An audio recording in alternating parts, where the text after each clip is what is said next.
कर विश्वामित्र को लुभाना आरंभ कर दिया। विश्वामित्र ने मीठी बोली बोलने वाले कोकिली मधुर काकली सुनी। उन्होंने प्रसन्नचित्त होकर जब उस ओर दृष्टिपात किया तब सामने रंभा खड़ी दिखाई दी। कोकिले कलरव रंभा के अनुपम गीत और अप्रत्याशित दर्शन से मुनि के मन में संदेह हो गया।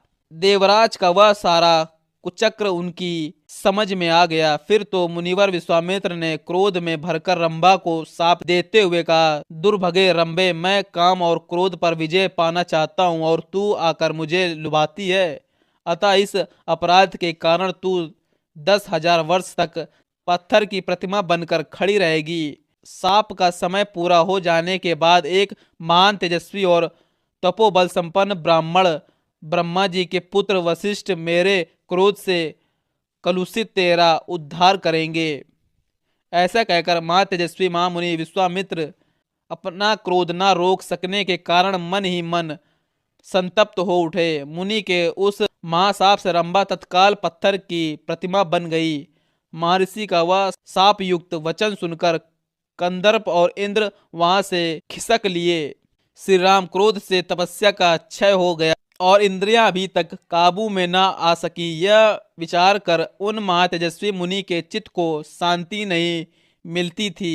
तपस्या अपहरण हो जाने पर उनके मन में यह विचार उत्पन्न हुआ कि अब से ना तो क्रोध करूंगा और ना ही किसी भी अवस्था में मुंह से कुछ बोलूंगा, अथवा 100 वर्ष तक मैं श्वास भी नहीं लूंगा। इंद्रियों को जीत कर इस शरीर को सुखा डालूंगा। जब तक अपनी तपस्या से उपार्जित ब्राह्मणत्व मुझे प्राप्त न होगा तब तक चाहे अनंत वर्ष बीत जाए मैं बिना खाए पिए खड़ा रहूंगा और सांस तक न लूंगा।